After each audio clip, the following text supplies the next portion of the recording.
Namaste, and welcome to our continuing series on the life divine with our beloved Ranga.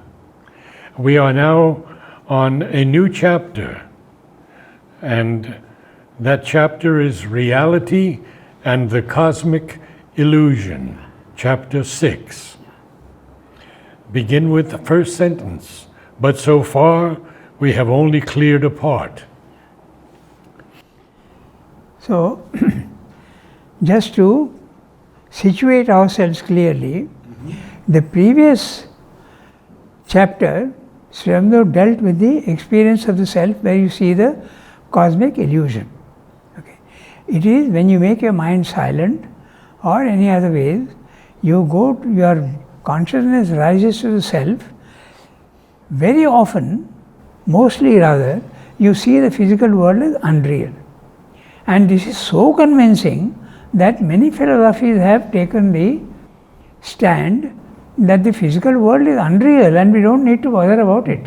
Buddhism, Mayavada, the ascetic philosophies, they all say it's illusory. Yeah, the world is illusory, there is no truth in it. Okay? So, Sri Aurobindo is now, he discusses that in great detail, and he discusses also the images given by Shankara, and he comes to the conclusion that the experience is real at that level. At that level, the experience is real. Just like for us now, the physical world is real, the experience is valid. Okay? But it depends, if you go at a higher level of consciousness, then the reality that you see looks different. The reality remains the same. It depends at which level you are and how you are looking at it and through what instruments of knowledge. So, in the physical world, we are looking at the physical world with our physical senses: ears, eyes, nose, tongue and touch. The five known. The five senses. Yes. But we know that these five senses are defective. We know that even when they are working perfectly well, our eyes are not superior to those of an eagle. They are not built in the same way as a chameleon. A chameleon can go on moving its eyeballs, we can't. So the dogs can hear better than us. Okay? So all these things show that your senses are very limited. So you are not seeing the entire reality. Now when you go to another level of consciousness again, you see that you are changing your modes of information. The information that you are getting them through different instruments of knowledge. So depending on that, you may say that the cosmic illusion is a valid experience only at that level. It is not an absolute truth that determines your life and your aim in life. It cannot be. So there is a different way of looking at it, and the different ways are also valid. And what level would this be at when you experience that illusory or false? That's the self. Just as you make your mind silent and go to the second level of the spiritual planes of consciousness, you see the physical world is unreal. But not necessarily. That's the whole point. It depends on the nature of the individual who is experiencing the illusion. It could be that you don't experience the world as unreal, but you are as a cosmic consciousness. And in the cosmic consciousness, the world is real. Okay? So at the same level, you can have different experiences. So there is nothing absolute about the Buddhistic claim, nor the Mayavadi claim. There is no absolute truth in it. It is relatively true at that level only. Just like Sankhya also is relatively true at the lower levels of spiritual consciousness, but not valid at the higher levels of consciousness.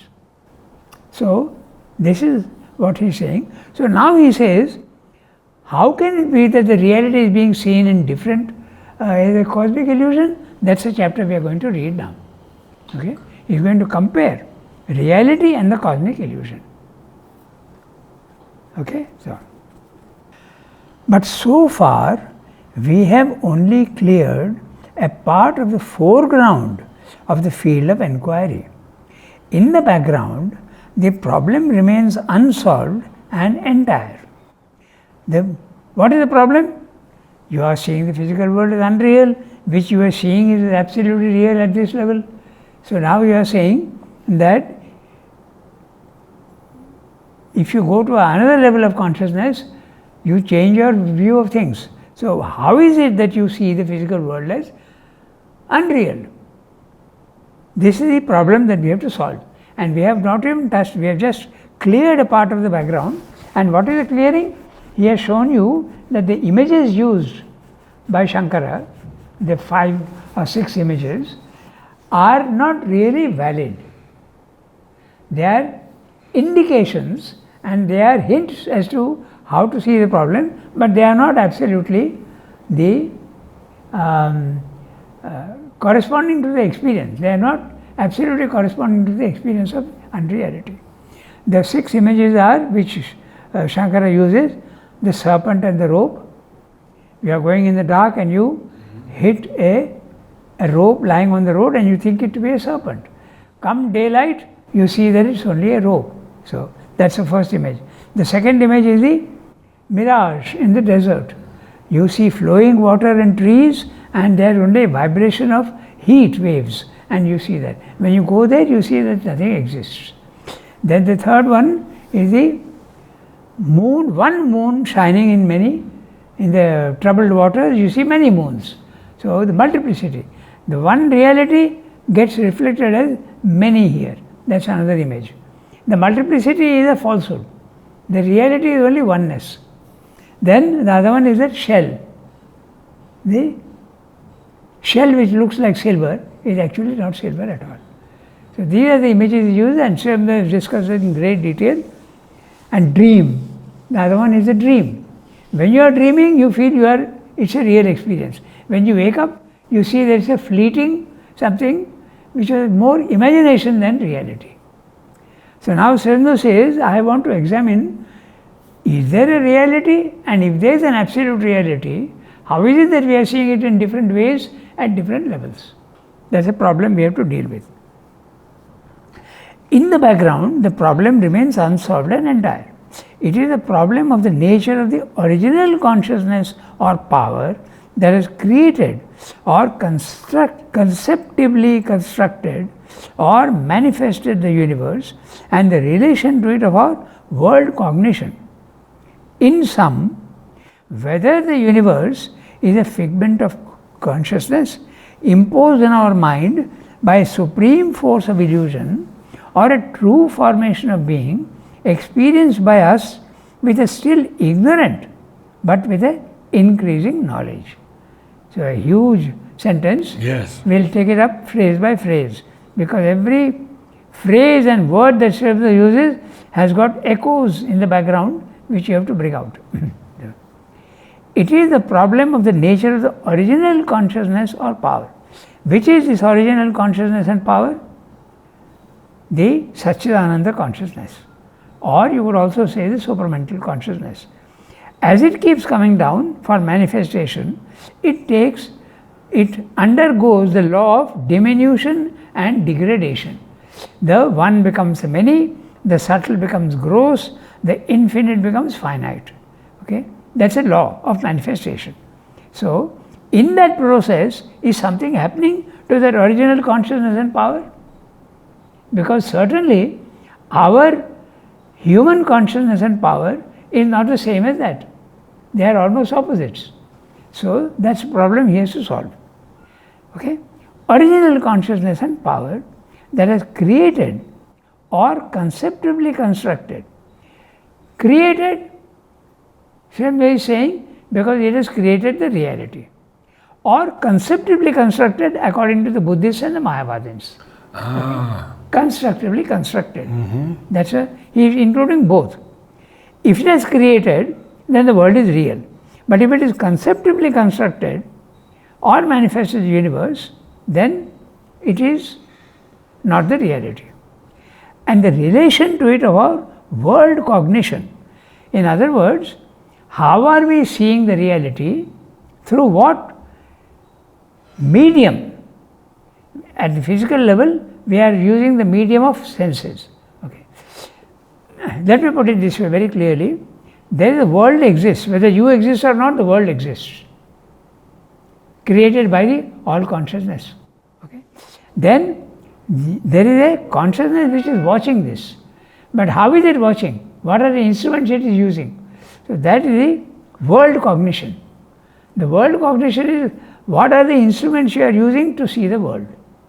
Okay, so in sum, whether the universe is a figment of consciousness, which should be constructively constructed, conceptually constructed, it's only a conception in the mind of the divine, or manifested, and the relation to it, or the other one, the power that is created. When it is created, it is real. Okay, so whether the universe is a figment of consciousness, Mayavada, imposed on our mind by a supreme power, force of illusion, or a true formation of being, experienced by us with a still ignorant but an increasing knowledge. In other words, is the truth that the Satchidananda has created an illusion, or it is not illusion at all, but the world is real, but you are looking at it through ignorant instruments of knowledge. And that ignorance also is evolutionary and slowly increasing and going towards the perfect instrumentation, so that you can see the physical world as real for what it is. Now you are not seeing it as for what it is. Okay? It's like I am wearing very dark glasses in the physical world, and when my consciousness rises, the darkness in the glasses is reducing, and also the broken glasses I am seeing multiplicity, but the glasses are not so broken at all in the higher level of consciousness, and this process continues until the dark glasses become absolutely transparent white glasses, and there is no break in the glasses. So you see oneness and you see clearly the truth. Very good.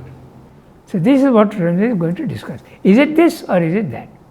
Okay, so and the true question is not of mind alone, or of a cosmic dream, or a cosmic hallucination born of mind, but of the nature of the reality. So it's not only a question of whether only instruments, but the reality also is to be taken into consideration. In fact, three things have to be taken into consideration: the knower, the known, and the knowledge that links them, or the one who is seeing and the one that is seen and the sight that is linking them. We have to examine all of them and see whether they are all real or false. This is what Shankara is discussing. Okay? And the true question is not of mind alone, or of a cosmic dream, or a cosmic hallucination born of mind, but of the nature of the reality. The validity of the creative action that takes place in it, or is imposed upon it. If it takes place in it, it is real. If it is imposed upon it, then it could be an illusion. The presence or absence of a real content in its or our consciousness, and its or our regard of the universe. So the defect of seeing an unreal world could be due to any of these factors. It could be the reality itself. I am using the word reality because let's say the constructed world or the created world, or the process of seeing, or the seer himself. All the three could be a problem. Okay, so presence or absence of real content in its or our consciousness, and its or our regard of the universe. On behalf of illusionism, it can be answered to the position put forward by us with regard to the truth of existence. So, what have we said? We have said that it is not necessarily the only experience of illusion. The illusion is not the only experience. There can be other experiences. That is when our stand. So, illusion will answer our stand by their argument. That's what is going to put forward now. On behalf of illusionism, it can be answered to the position put forward by us with regard to the truth of existence, that all this might be valid within the bounds of the cosmic illusion. It is the system, the pragmatic machinery by which Maya works and maintains herself in the ignorance. But the truths, possibilities, actualities of the cosmic system are true and actual only within the illusion. Outside that magic circle, they have no validity. So, this is the Mayavada, and the Buddhists will answer in this way. So, what's he going to say? He's saying, what you are saying is true, but it is true only at this level. The moment you go elsewhere, that is not valid anymore. That's what they will answer. That the only reality is the infinite and the finite is absolute unreality. That's what they will answer you. That's what he's saying. Okay? It is a system, the pragmatic machinery by which the Maya works and maintains itself in the ignorance, but the truths, possibilities, actualities of the cosmic system are true and actual only within the illusion. Outside that magic circle, they have no validity. What Mayavada is going to answer to Sri Aurobindo, who is saying that the physical world is real, okay, he is saying, the Buddhist, let's say Buddhist or Shankara, will answer Sri Aurobindo, you are saying the world is real, I admit, but that is only true at this level. At the other level, that truth is not valid. That's what they will answer you. Okay? Yeah, so they discount war, human suffering, all of these things as illusion? Yes, if you go to the other level. If you go to that level. Yeah. And that level is not God, but it's that infinite peace. It's the self, yeah. It's the infinite self. Okay, yes.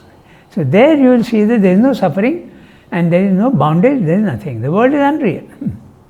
In fact, that's a Buddhistic solution to the problem of suffering in the world. Change your consciousness, go up there and your problem is solved. Okay, so outside that magic circle, they have no validity. They are not abiding and eternal realities. All are temporary figures, the works of knowledge no less than the works of ignorance. Okay? So, in other words, he is saying, Sri Aurobindo is saying the world is real, and they are saying you are right at this level. But the moment you go to the next level, you are wrong, because you find that it is absolutely unreal. They stick to their point. Okay? So Sri Aurobindo has to now find a solution that will explain their both position. The reality yes. as well as the yes. Okay? Outside the Madhyama, they are not abiding and eternal realities. Now, what does he mean by abiding? Permanent. Okay? They are not permanent and eternal realities. All are temporary figures, the works of knowledge no less than the works of ignorance. And they will stick to what they are saying, because it's true that everything in the physical world is temporary. Nothing is permanent. Nothing except the world itself. The world itself is real, but the forms in the world are going on changing.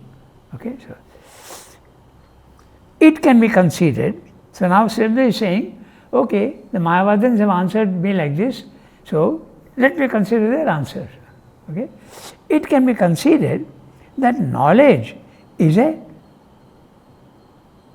useful instrument of the illusion of Maya for escaping from herself, for destroying herself in the mind.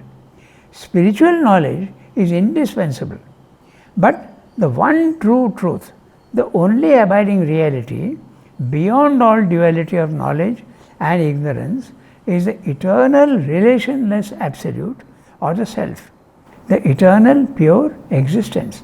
So this part we can agree with the Mayavadin, what Sri Aurobindo is saying. He is saying, I read that sentence again. Okay? It can be considered that knowledge is a useful instrument for the illusion of Maya. Okay? In other words, your knowledge is sense-based knowledge, it is very useful for you to escape from there, okay? For escaping from herself. It can be considered that knowledge is a useful instrument of the illusion of Maya for escaping from herself, for destroying herself in the mind. So, the instruments of knowledge you are destroying, no more, okay? Then you come to the other world where you see the real abiding reality. That is the only reality. The physical world is not a reality.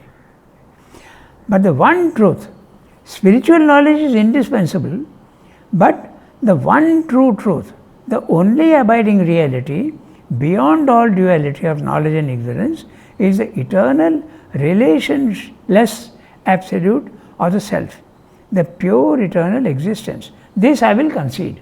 So I am just saying I agree that this experience of the self is real. The experience is valid. Okay, so all here turns on the mind's conception and the mental being's experience of reality. For according to the mind's experience or conception of reality will be its interpretation of data, otherwise identical, the facts of the cosmos, individual experience, the realization of the supreme transcendence. All mental cognition depends on three elements: the percipient, the perception, and the thing perceived. The thing perceived or percept. So we have to examine all of them together.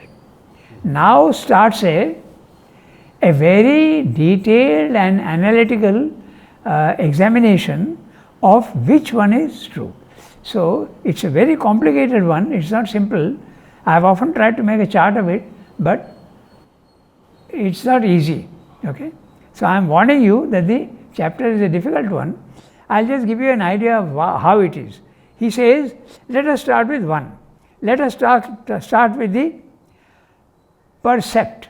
Let's say we start with the supposition that the world is real. Then let us see the perceiver, whether he is real or not. And next so the reality is real. I begin with that. I suppose it is real. Now I see the perceiver is real or not. If he is real, what are the consequences? And if he is unreal, what are the consequences? And if it is real, what about the perception? Is that real or not? So you can see how it is branching off into so many categories. And each one he discusses, and when he is discussing one case, 2 pages, 3 pages. When you come to the 4th page, you have forgotten what he started with, the supposition. So it's very complex. What we would have done was, we would have put case number 1, okay? Reality. I am supposing that reality is there, and I am going to examine now the clauses of this supposition. Clause 1, clause 2, clause 3. Then I go to the supposition that the reality is not real. Okay? Then I again start clause 1, clause 2, clause 3. This is the complicated thing. It's quite complex. Okay? But if you keep the solution in mind from the beginning, the analysis is difficult to follow, but the conception, the ultimate truth of what Shankara is saying is not easy, is not difficult to follow. Okay. So, and what is that? Shankara is saying that depending at which level you are, you see the reality in a different way. The reality is constant, but as you keep rising in consciousness, your instruments of knowledge change, and that is the problem. In other words, knowledge itself is something plastic. It has the power to reduce itself and become ignorance. And the power to increase itself. Yeah. So ignorance also is a power of knowledge, and it can reduce itself and increase itself. So it's a play of knowledge and ignorance. That's the next chapter. Okay? So now he is telling you very clearly, 3 things have to be taken into account. The one who is seeing, the one who is seen, and the sight that links them. The percipient, the perception, and the percept. Okay? So all or any of these 3 can be affirmed or denied reality. It could be that how is it that this problem we have to examine in detail? So all of them can be real and all of them can be unreal, or some can be real and some can be unreal. So this is the problem. So we have to see that. All or any of these three can be affirmed or denied reality. The question then is, which of these, if any, are real and to what extent or in what manner? If all three are rejected as instruments of a cosmic illusion, the further and consequent question arises, is there then a reality outside them? And if so, what is the relation between the reality and the illusion? So, if it is, he is saying, if all of them are rejected as instruments of a cosmic illusion, none of the three are real, then is there a reality outside their range? That's what he is saying. And if so, then what is the relation between the reality and the illusion that you are seeing here? If, now the question is, why is he saying that? Because if all the three are unreal, how is it that you are seeing the reality when you go to the self? That is the reality. The Brahman is real, the world is unreal. So there is a reality, and is that reality outside the scope of these three? That's what he is examining. Okay? So, now, supposition number 1. It is possible to affirm the reality of the percept. We can start with the conception that the physical world, the world that we are seeing, the manifestation, is real. We can start with that. We can also start with the opposite. That we will examine later on. Okay? So, the possible to affirm the reality of the percept. What is the percept?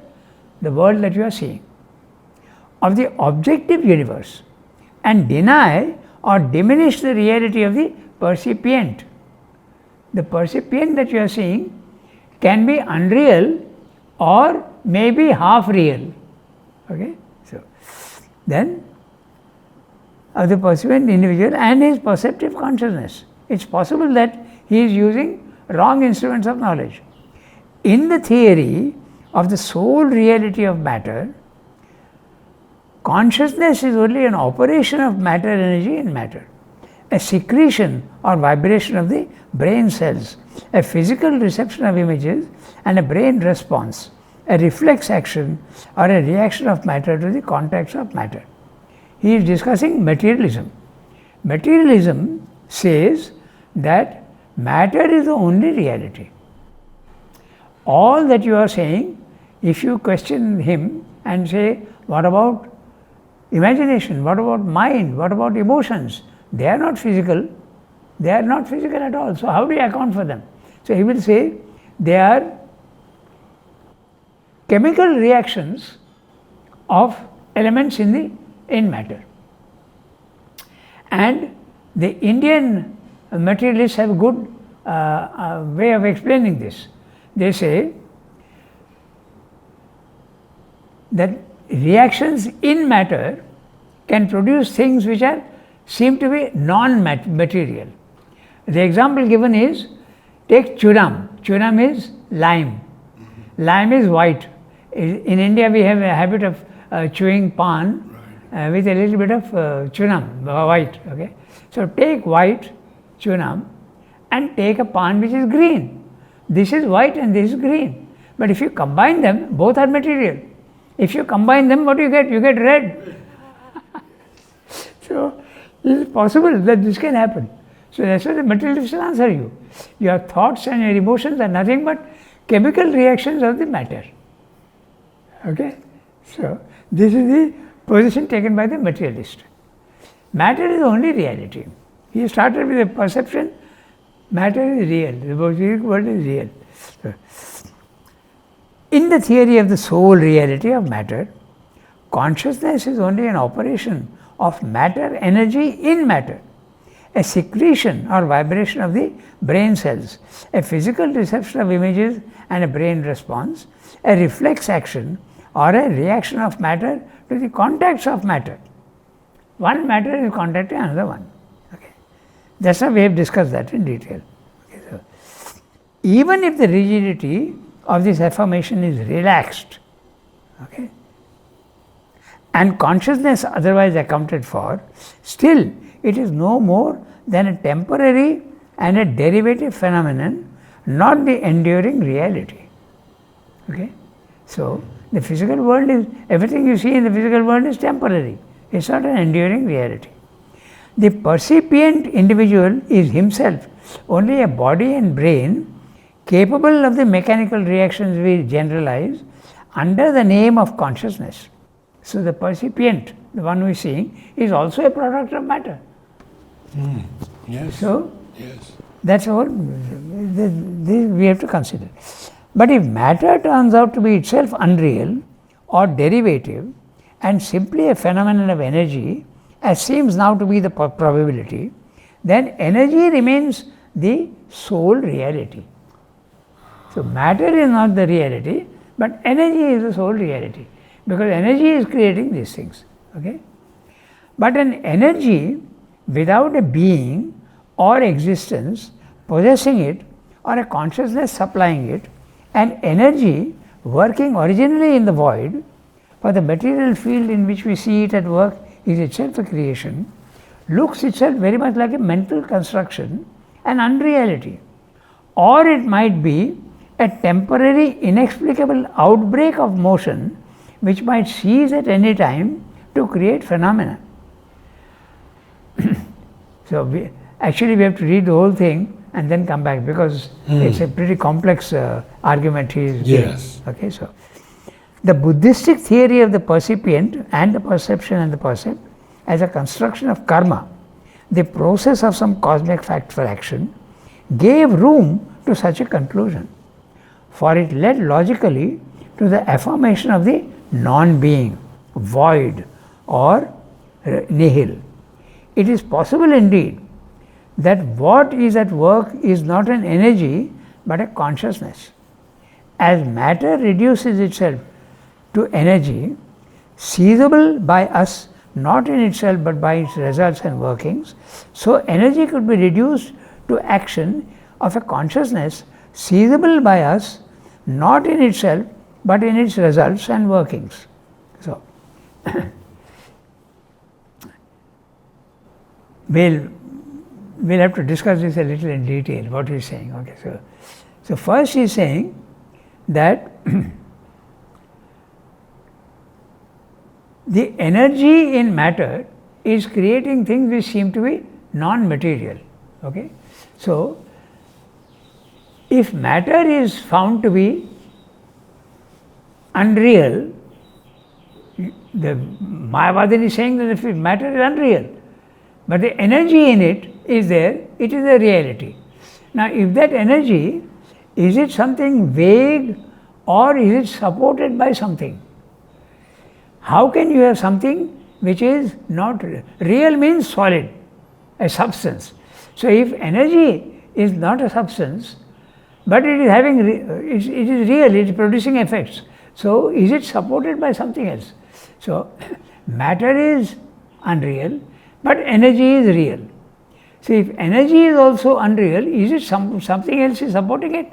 So, he says finally you come to consciousness. It is consciousness that is supporting the energy. And that is what the Mayavadin is saying. Consciousness is the reality and the others are unreal. Okay? So, it is possible indeed that what is at work is not an energy but a consciousness. As matter reduces itself to energy, seizable by us, not in itself, but in its results and workings. Okay? Now you have to understand this. Energy is producing, is working. When you see energy working, just like electricity, take electricity. Are you seeing electricity or are you seeing the results of electricity? You are seeing only the results of electricity. I am seeing water boiling in a kettle. That is because I am not seeing the electricity itself, I am seeing its results. Okay? So, we can doubt that. So, You follow what I'm saying? Yes. You don't see the electricity itself. No. So is it supported by something else or is it unreal?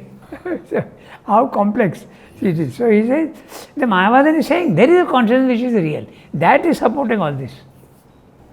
The Mayavadins are saying this. Yeah, the consciousness is real. Yeah. The Brahman is real. Yes. The rest is all unreal. Ah. Okay, So to them, electricity would be unreal. that would be, yeah, that's right. It is consciousness that is real. Okay, so it is possible indeed that what is at work is not an energy but a consciousness. As matter reduces itself to energy, seizable by us not in itself but in its results and workings, so energy could be reduced to action of a consciousness, seizable by us not in itself but in its results and workings. Okay? But if this consciousness is supposed to work similarly in a void, we are exposed to the same conclusion, that it's a creator of temporary phenomenal illusions, itself illusory. So in other words, the arguments that you have given lower down, can we say that consciousness itself also is unreal? Is it supported by anything or is it not supported at all? So the ultimate reality according to the Mayavadin is a nihil. It is not supported at all. Okay, so that's what he's saying. So a conscious entity existence could then be a reality. No. Yeah. But if this consciousness is supposed to work similarly in a void, we are exposed to the same conclusion, that it's a creator of temporary phenomenal illusions and itself illusory. Void, an infinite zero, an original non-existence is alone the enduring reality. Okay? So then you must understand this, because when you experience the self is experienced as a state of consciousness in which there is no features at all, absolutely featureless. That's why you can call it void. It is static, it is featureless, it is infinite and eternal. This is self. So if it is featureless, you can't describe it. And if it is featureless, you could say it is a zero. That's how they are interpreting. So the Mayavadins are interpreting it as a zero. The ultimate reality is a zero, nil. And no God is there. No question of God is not even there. Okay. It's only energy and Yes. so this is their stand. But there can be another stand, that this which you are seeing as unreal, as nihil, as a zero, which is without features, it could be that that's a reality, featureless by itself, but having the capacity to produce features. Just like the seed, you don't see the leaves and fruits and flowers in the seed, but it has the potential to create out of itself the seeds, the flowers, fruits and trees and bark and roots. This is the Advaita philosophy. Depends on how you are interpreting the blankness of the self. Okay? So, could then be agreed. So exposed to the same conclusion, that is a creator of temporary phenomenal illusions and itself illusory. Void, an infinite zero, an original non-existence is alone the enduring reality. But these conclusions are not binding, for behind this consciousness, seizable in its works only, there may be an invisible original existence. Okay. So behind this existence, is there an existence? Now when he uses the word existence, he means a substance. When something is substanceless, it is unreal. But when it's got a substance, it is real. Okay? And that substance is existence, but it is subtle. It is so subtle that it doesn't have any features and cannot be described. We have to be very clear about existence in Srinivas's terminology is substance which is subtlest, not experienceable by the senses. Then he uses the word substance, which is a slightly grosser form of the existence. It becomes more more open to the senses. For instance, take air. You can't see it, you can't smell it, but you can feel it, you can touch it. So that is substance. Finally, when you come down to matter, which is the same thing, it is open to all the senses. You can smell it, you can touch it, you can. So this is the gradation that he is going to speak about. Okay, so we'll finish the chapter, the paragraph. Paragraph, yes. But these conclusions are not binding, for behind this consciousness, seizable in its works, only there may be an invisible original existence. A conscious energy of that existence could then be a reality. So, it's possible to say that there is a consciousness which is this such as. You can say that there is something which is supporting all this. Okay, so, and that is a conscious energy of that existence could then be a reality. Its creations too, made out of an infinitesimal substance of being, impalpable to the senses, but revealed to them at a certain stage of the action of energy as matter, would be real, as also the individual emerging as a conscious being out of the, as also the individual emerging as a conscious being of the original existence in a world of matter. This original reality might be a cosmic spiritual existence, a pantheos, or it might have some other status. But in any case, there would be not a universal illusion or a mere phenomenon, but a true universe. So when you keep going backwards, you see that there is something real which is producing a real universe. It's complex, but you're making it understandable. Thank you, Ranga. So we stop here today. Yes, we'll stop And next time here. we'll take up in the classical theory of illusionism. Wonderful. Namaste all. Join us again next Saturday at the same time with Ranga. Namaste.